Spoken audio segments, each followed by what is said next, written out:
By clicking the link in the stream's description. The professor wants to hear from you.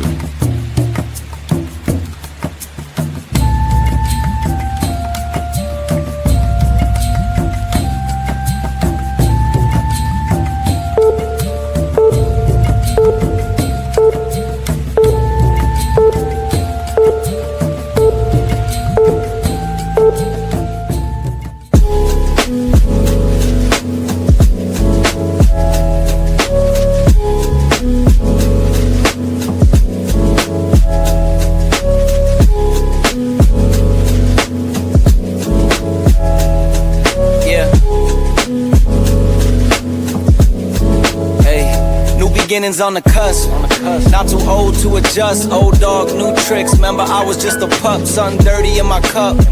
Clean soul, good car. Isn't it lovely? I ain't looking back and focus on what's in front of me. Everybody dates a number, but I'm still here luckily. I know that God got me, so I'm in good company.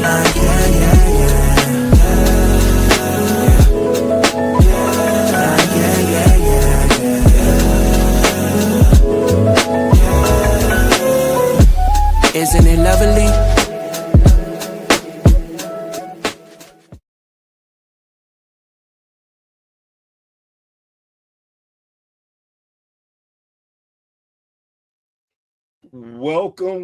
Welcome, and thank you for joining me today.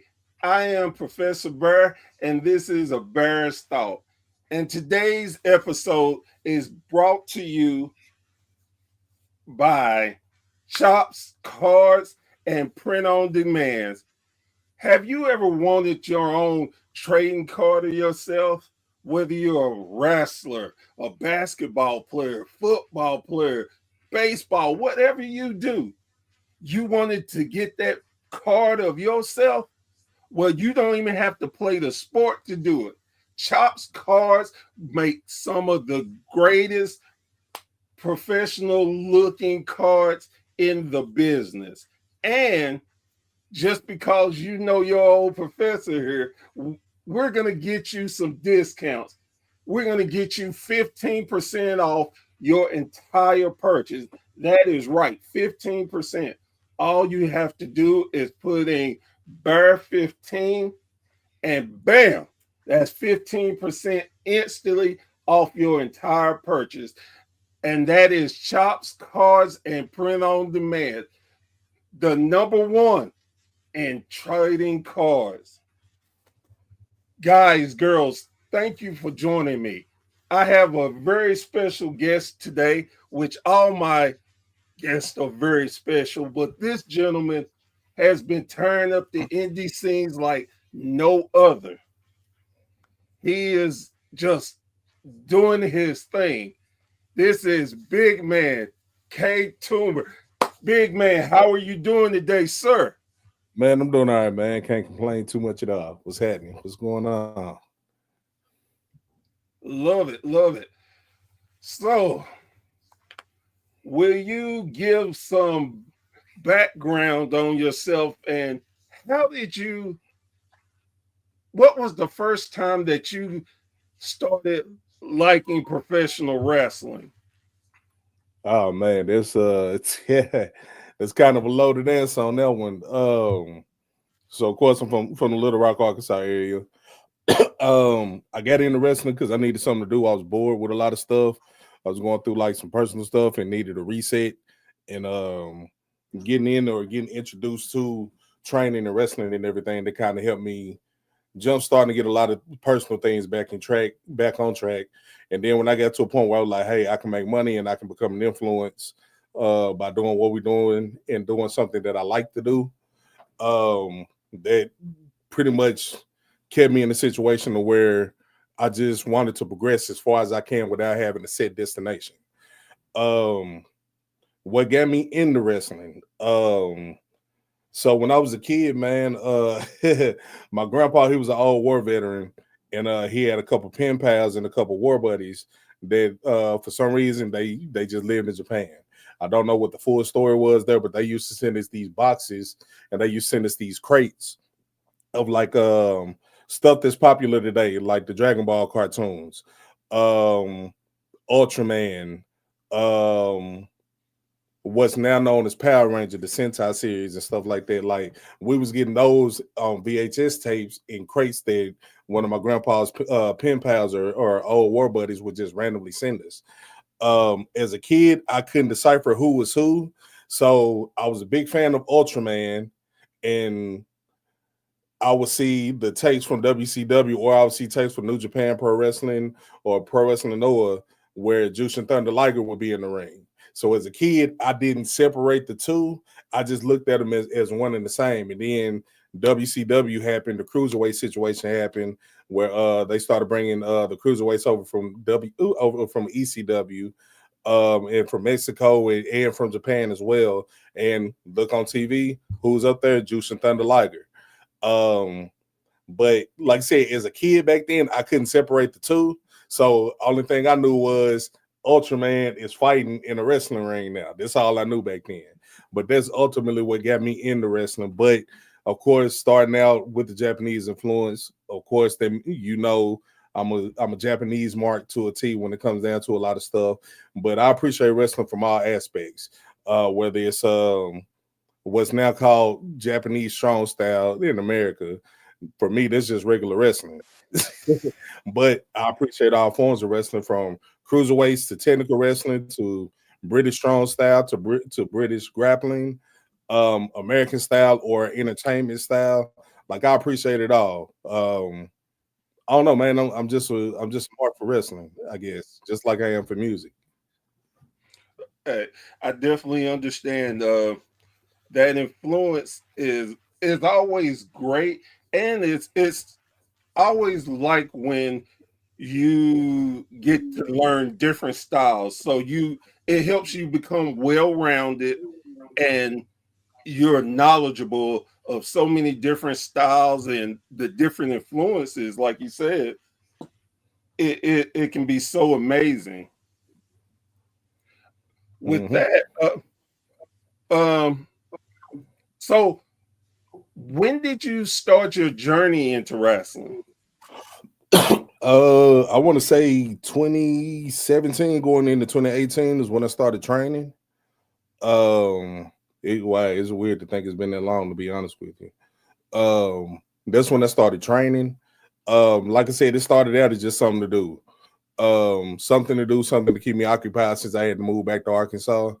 And it just, I don't know, it just took off from day one.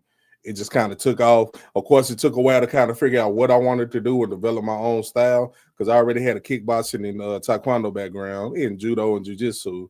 I wanted to find a way to blend all of that together. And I don't know, it just, for me, it just translated. Of course, I had to learn how to work safe, but it translated from what I was already doing, just incorporating it in the ring and being a little bit more flashy and a little bit more entertaining with it. So, but yeah, I mean, from day one, I mean, I've always been me. I've always been the type to where, character wise, I believe the best characters are your real personalities, just dialed up to 1,000. So I try to be me, and have always been me since day one. So when you see me in the ring or you see me doing promos, I'm not a character. I'm just looking at everything from how I would look at real life for real. I'm just dialing it up a little. Oh, all right. And I like hearing that. So, who helped train you? Um, so locally, it's this guy named David Barmore. He goes by Draven Morrow now. They have a group called the Modern Day Monsters. Him, it was another guy, Josh Cross. But pretty much I was a melting pot, man. From day one, I got in with them. I don't want to say I used them as far as like I just used them for their resources, but that's what training is in my mind. You learn what you can from a certain set of people, and when it's time for you to grow and progress and elevate, you don't sever those ties, but you move on to different levels and you start learning from different situations. um I was a seminar guy early on, so going to like different seminars, traveling within like my first year and a half, 2 years, and being able to go to those different shows, those different markets, learning from different people, seeing how matches are put together in different companies or different organizations outside of my region, and then being exposed to like certain top aspects or certain top prospects super early on. um Being able to have conversations with some of our legends early on who like schooled me on the game as far as what to expect, with the way that I look, what to expect. That way I'm never really disappointed when certain things don't pan out the way I want. So I pretty much learn from anything and everybody. I'm always watching tape. I'm always studying. Like I'm the type that'll watch a William Regal match and watch how his footwork is when he goes into a headlock takeover. Like I'm always studying. I'm always watching. It's like if you're an athlete, it's like watching football tape or watching basketball tape for me when it comes down to watching wrestling. Oh, that's always good. You never get, as my father used to say, you're never too old to learn. And when you think you've learned it all, you Time to need leave it to alone. start again. Yep. So who and you was talking about Juice and um, gravitating to him, but as far as right now, who do you look at and get a lot of your style from? Is it, if it's anyone? Um, I would say like a combination of different people. You got Great Muda, you got Great Muda, Kenta. Um, of course, got to throw some Mojo in there. He's one. Yeah, I'll be lying if I say he wasn't an influence. Vader to a certain degree. Everybody knows him now as Bronson Reed, but go back to his Jonah Rock days. Um, of course, the Keith Lees, the Jeff Cobbs, or JC Mateo now. Um, I always like their style to where, yeah, you may be a big bloke, but you were explosive, you were still fast. You had your own individual style in regards to the mouth style.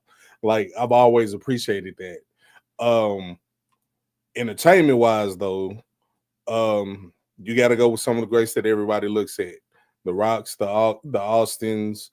Um, Even though I didn't agree with his personal lifestyle, you can't knock out what Hogan did for the industry. But watching people like that and seeing the longevity in their careers from just simply being able to tell a joke or using a catchphrase. Um, Look at Chris Jericho being able to not only blend his in-ring ability, but being able to adapt to the times in regards to being an entertaining character on screen. Um, Look how the Undertaker adapted throughout the years. Throughout the years, like every 3 or 4 years, his style changed as far as his in-ring style. Um, who else? Um, I like the villains. I like the purists. William Regal is my number one underrated guy from from anywhere, any company, any organization. But also Chris Candido, also Mr. Perfect, also a Nick Nemeth or a Dolph Ziggler. Um, watching people like them and being able to have conversations with them personally kind of let me know that sometimes you can be a little bit too good at your job and you can be a little bit too good at making other people look good to where in the eyes of certain companies that's all they want you for. And luckily for us, those people can hold jobs for forever, but in the eyes of like those accomplishments that we think mean something, they may not get the opportunity to really do that. Like look at somebody like The Miz. The Miz has been there 20 years now.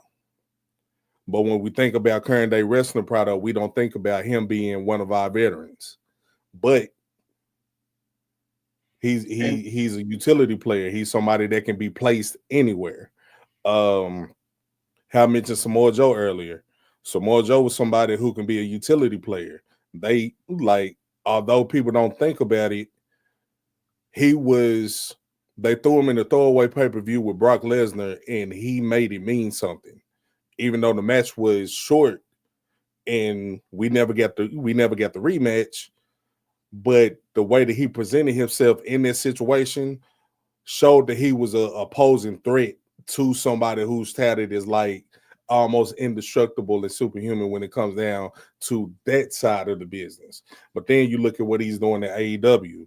He's been a utility player. He's been everywhere on the card, from coming in from the explosive from the anticipated debut that everybody wanted, to turning heel, to somewhat turning back face, filling in the gaps for certain people's storylines because the storylines were going stale, to becoming AEW World Champion. And then I keep saying the term utility player. Every step of the way, it wasn't just about him. It was making and elevating whoever he was in the program or the angle with. But that's the same thing with people like The Miz, Dolph Ziggler, or Nick Nemeth. Man, I can go on and on about people like that. Like it's a lot of people that we may never look at as the greatest pro wrestlers, but they're great. Like in the ring, they're great. But it's the entertaining aspect, and the fact that when it comes down to the business, hey, your role may not be the guy that's at the top of the card, main eventing every night. Your role may be somewhere in the lower to mid card, putting other people over. But those are the people that have jobs. That is so true. It's like you spoke on the Miz. He is a double Grand Slam champion. How many people can say they've got it one time? And Samoa Joe, Jesus, I mean, I'm a mark for Joe. I tell no lie. One of my favorite athletes. I love. He can talk, and his promos, whatever he wants you to feel, you feel. Whether he's a heel, face, tweener, whatever. Joe, his whole statue make you respect him. And like you said, that throwaway match with Brock Lesnar, they WWE threw money away. They just threw it away. And to this day, I don't think they realize it. Like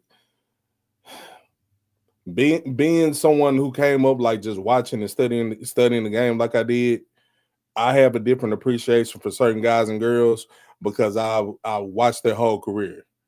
Kevin Owens and Sami Zayn, Kevin Steen and El Generico. Like when I was introduced to them and what they were doing, and how they took their feud and made it a blood feud across the nation between different companies, it became something to watch for me.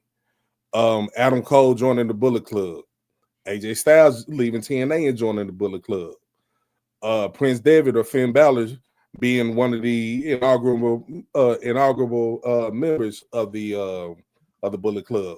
Like I have a different perspective when it comes down to certain people, certain guys and girls, because I appreciate what they did before they got to the mainstream, where I call WWE Disney in the eyes of like the actual consumer.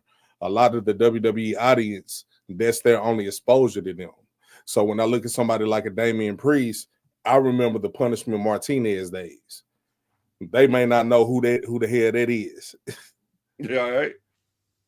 With the CM Punk stuff, the Summer of Punk, they don't know that CM Punk left Ring of Honor and threatened to take the title with him, and all. They may not understand that.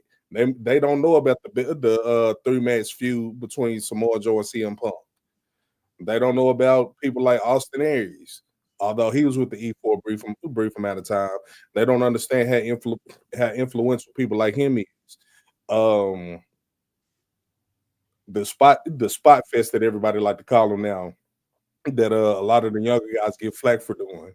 Want to do the AEW stuff. Well, a guy take 15 super kicks and then he hit a hidden blade and then Canadian Destroyer. Like all that is cool, all that is dope.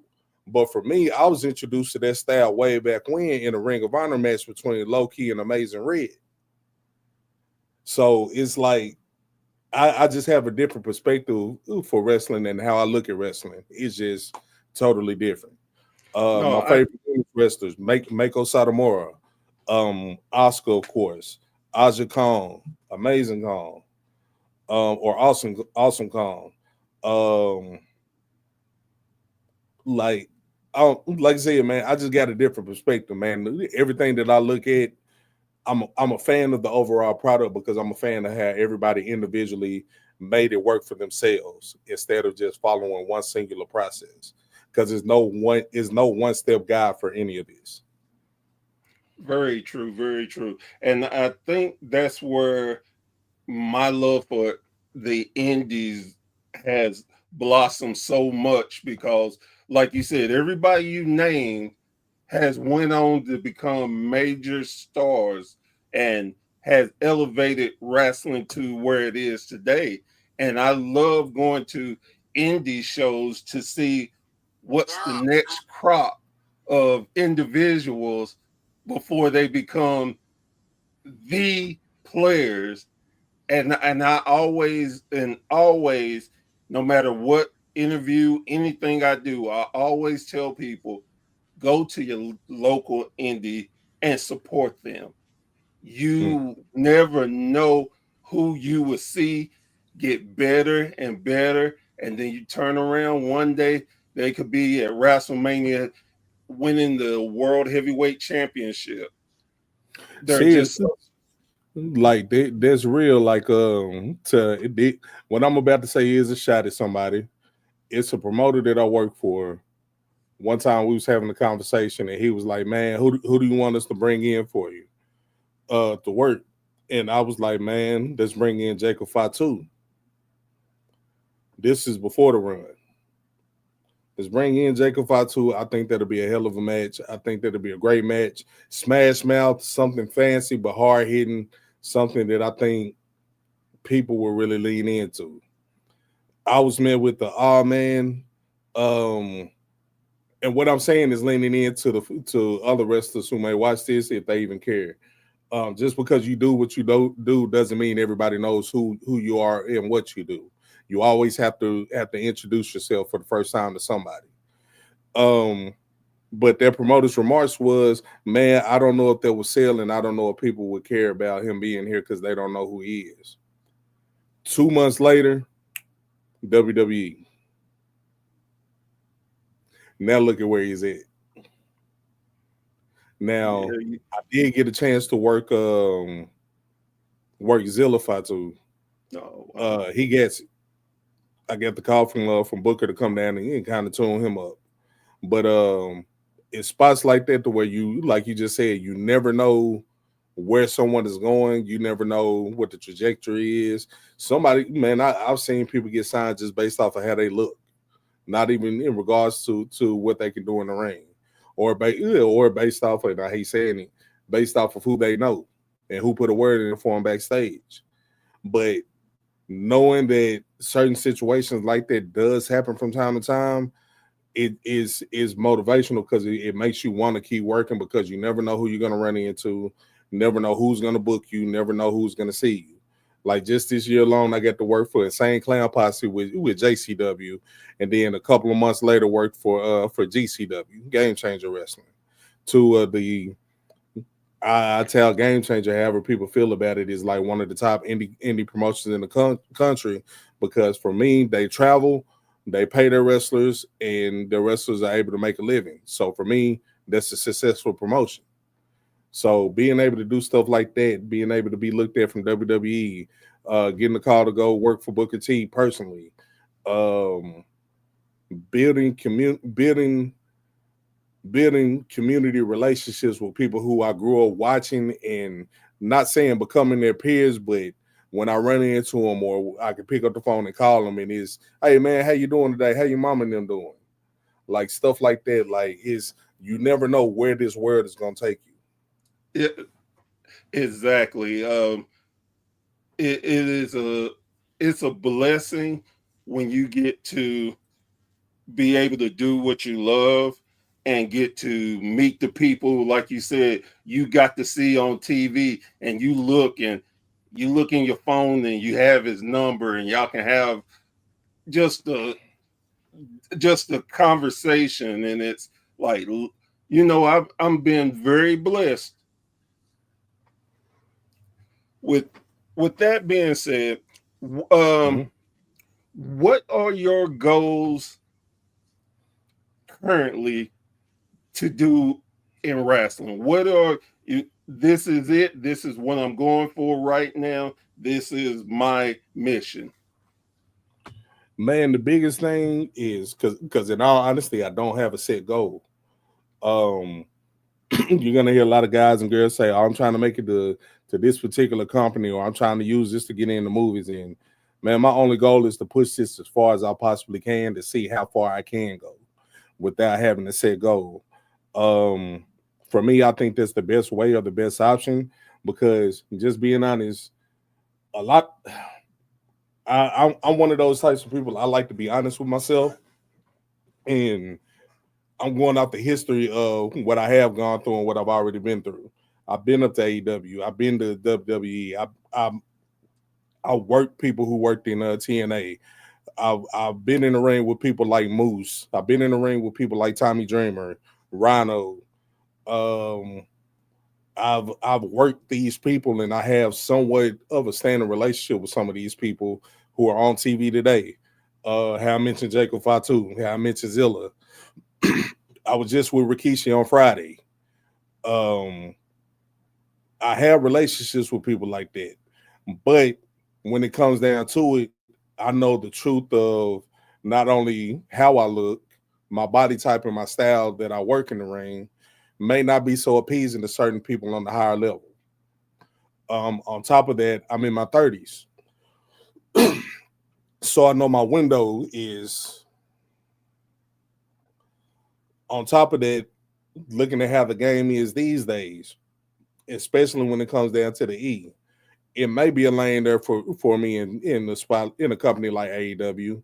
It may be a spot or a lane for me in a company like TNA, but with WWE, and if I get a job there, it's not going to be in ring, and I can accept that. Just being honest with you, but where I'm going is you got to look at the landscape of what's going on now. You got all of these developmental shows and these developmental brands.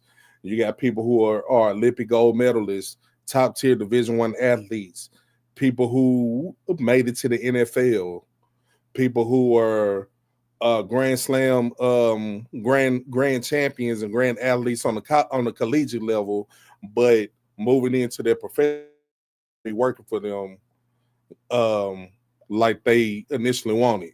They're the ones that's getting signed to these NIL deals. They're the ones that's being invited to the performance center for tryouts. They're the ones that's being told, "Hey, come down here. Let me teach you from ground zero on how to work the ins and outs of our business. You got a hell of a look. We can go places with you if you do what we say." With somebody like me, without any real connections as far as a situation that can be looked at as nepotism, I don't have any of that. I don't have the Division I college athlete physique. Um, man, I'm 6', 6'1", 380 pounds. When I walk through the door, they look at me and they think one thing until they finally do see me in the ring, or they finally do hear the reaction that I get from somebody, or they finally take the chance to listen to a promo that I cut. But passing that initial, we call it the airport test. Passing that initial airport test in regards to the higher ups or the people who make those decisions, they may look at me and not think much of me at all until they see how I carry myself. But Yeah. I can't force them. I can't force them to do anything. I can only control what I can control and accept what I have to accept. And like I said, just being honest, because of that, I don't really have a set goal that's saying, "Oh, I want to go to WWE," or "Hey, I want to go here," or "Hey, I want to go there."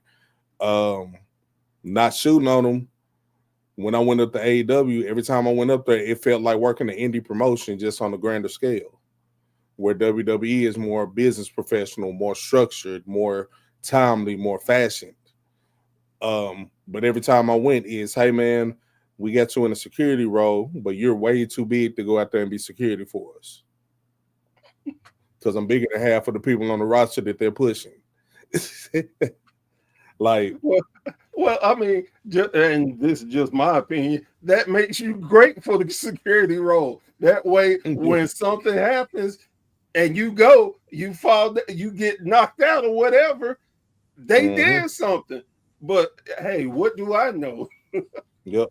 But straight up from what I was told, from my size, my body style, my hair, I'm too unique in certain situations to be. I'm too unique in certain aspects to be placed in those situations. Like, all right, the first time I went up to AEW, I was there the night when Brian Danielson joined the BCC, and they beat up all the security. I was supposed to be there. The problem they had though, I'm 3 times bigger than Brian. I'm bigger than Claudio in size and width. He's taller than me, but I'm bigger than him. So they were saying, man, if we're gonna do this, we can't have somebody your size go out there, take one punch and just fall down, and then not be seen again. So it's from a we're gonna protect your size and everything that you're building aspect, but it's also in the vein of we can't do anything with you right now. Now, on the other hand, somebody my size and stature, you already have a Samoa Joe. You already have a Powerhouse Hobbs. You already have a Brody King. Unless it was something that happened to where they say, hey, we definitely want to give this guy a shot. A lot of those places are going to look at a lot of us on the indie scale trying to get a job and say, hey, we already got that over here. Yeah, that makes sense. I guess though, and this is not knowing the business, being a fan, but sometimes you would think if you are unique, then they will build something around you, something that you could work with. Because, like you said, you're a unique talent.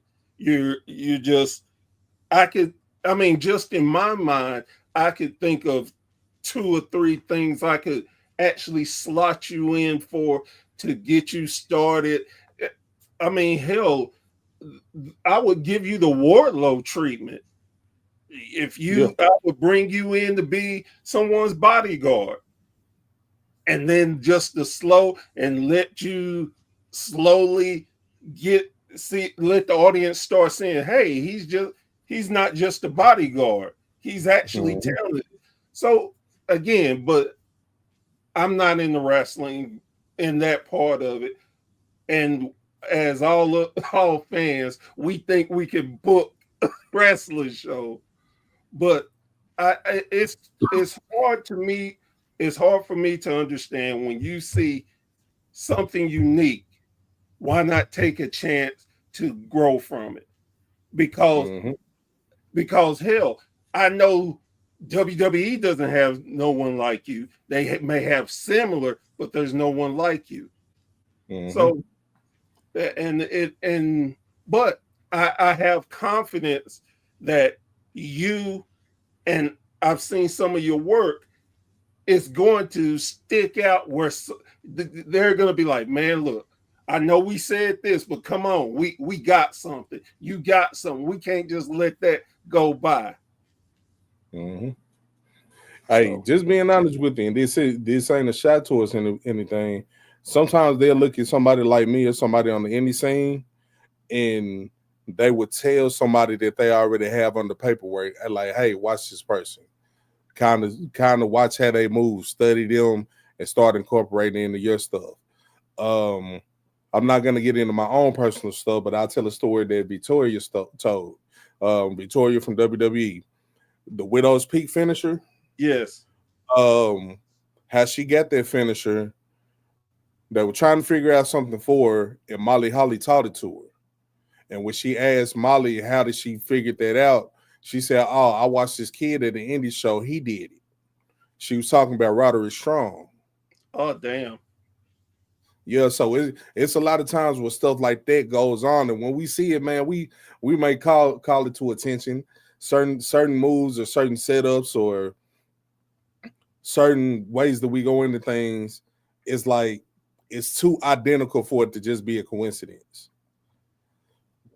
But just like the music game, how people stole songs for years, is in some aspect you got to look at it as like, hey, imitation is the best form of flattery. Yeah, very much so. With that being said, who is the biggest? Just and we're just talking name value here. The biggest person you have taken on in your career? Biggest in regards to stature or biggest in regards to accomplishments? I would go with the accomplishments. Rhino. I got to face off with Rhino, beat him actually. Um, some people may forget about Rhino. ECW champion, US champion, WWE Tag Team champion, the And last official ECW champion, TNA NWA World Champion. NWA heavyweight champion. So being able to get in the ring with him, have the slugfest that I've had with him, um, and actually come out the winner of that match, that was dope. Um, Another one that I've had was Big Con or Connor from the Ascension. Um, a lot of people forget about him, but legit to this day, one of the longest champions in WWE history for how long him and Victor held the NXT Tag Team Championships. I got to have a slugfest with him. It's a monster making his way through the indie scene named Mads Kruger from Right. MLW. I got to face off with him. That was legit like fighting Jason and Michael Myers rolled into one. Um, Being able to be placed up against guys like that was definitely a learning experience, but it helps you tap into something that you know you need to elevate and progress to a different level.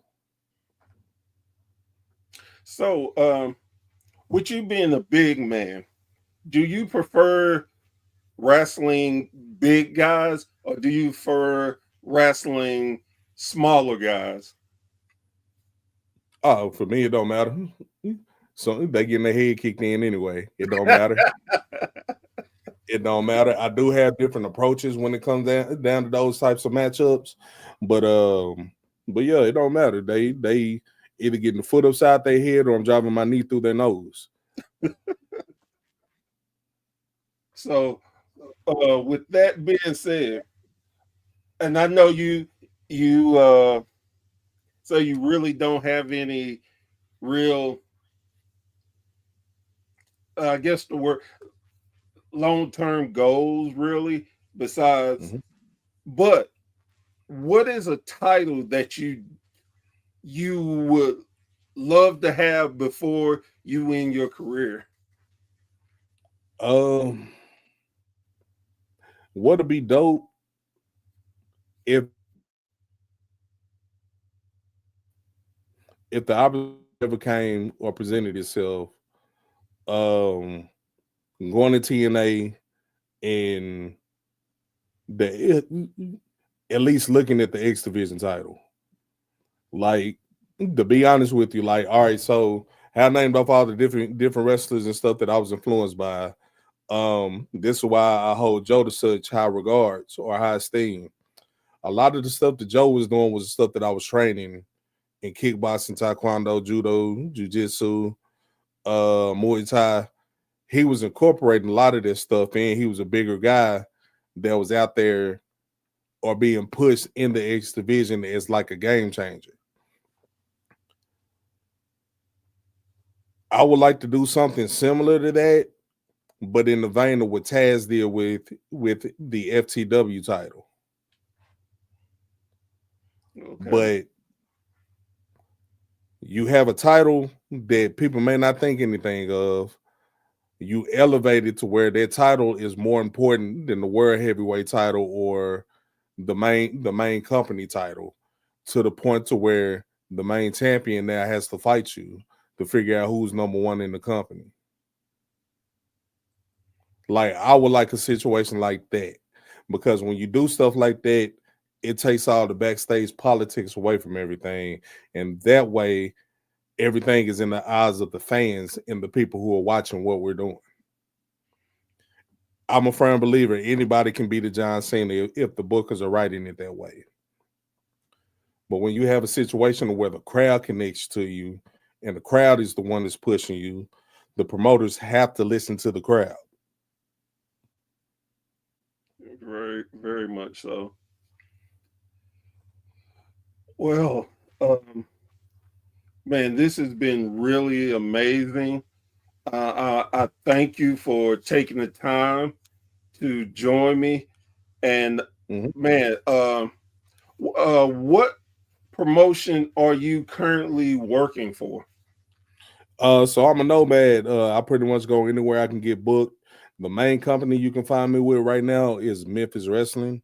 MemphisWrestling.com or Championship Wrestling from Memphis. YouTube every week. We're like 230 something episodes in right now. I've been on Reality of Wrestling a few times, maybe possibly going back here soon. But the home network for me right now is Memphis Wrestling. All right, all right, man. Again, I appreciate you um, taking the time to do this. It was great to learn about you. I know my Mhm. fans are definitely gonna start looking you up and looking at your matches. Especially, I think I'm gonna end up having to clip this. It don't matter because they I'm gonna beat them anyway. And put your put your knee in their nose, man. I'm gonna have to clip that one. Got you. And one more thing I have to bring up, that Mhm. you were uh, WSN Wrestler of the Week. You were the second ever Wrestler of the Week of our Mm. company. Oh, nice. Appreciate that. Man, so I we appreciate that. definitely have been looking at your work. We known about you, and like I said, a big shout out to Amy, because she definitely was like, "You got to get him on. He's such a great person, athlete." And when Amy asked, I try my best to make sure it gets done. Mhm. Nice. Yeah, Amy, like I said earlier, Amy is definitely somebody who's willing to help out by any means. She's such a sweetheart. Well, again, thank you for coming. And you have an open invitation, man. Anytime you want to chop it up, you more than welcome to come back anytime. Hey man, I appreciate that, man. Thank you. Thank you for having me on here. Oh, no problem. Girls, guys, thank you so much for joining us once again around the campfire. Yes, we actually have a campfire. So thank you so much for joining your professor on the Bear's Thought. And we will see you again very, very soon. Y'all have a great, great, great